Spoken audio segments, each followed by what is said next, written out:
Merci, Monsieur le Président. Il faut rappeler que c'est Monsieur Raphaël Lemkin qui a forgé la qualification de génocide en s'appuyant notamment sur le cas de l'extermination des Arméniens. Je suis précisément une descendante des survivants de ce peuple génocidé, le peuple arménien d'Arménie occidentale. Le génocide des Arméniens, qui a culminé de 1894 à 1923 par l'extermination de cette nation par 3 gouvernements turcs successifs sous l'Empire ottoman, celui des jeunes Turcs et celui de Mustafa Kemal, a fait 2 millions de victimes.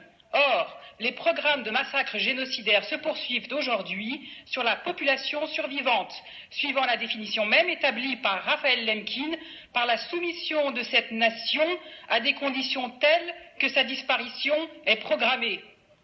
Quelles sont les 2 principales conditions de cette soumission provoquant un génocide sur les survivants?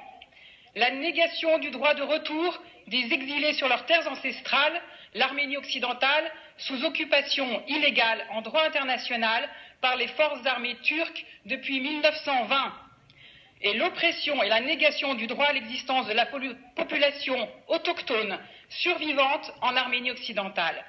La Convention déclare la prescriptibilité du crime de génocide et les auteurs ont l'obligation d'assumer des réparations. Il faut pouvoir responsabiliser et poursuivre pénalement l'État en cause, quand bien même il ne se reconnaît pas auteur des crimes.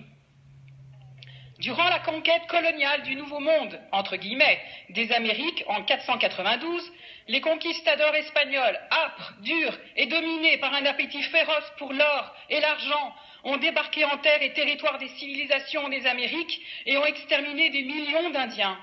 L'auteur de la destruction des Indes, le père dominicain Bartolomé de las Casas, a témoigné de l'assassinat de 12 millions d'âmes qui ont été étranglées, jetées au bûcher, exterminées par la tyrannie espagnole.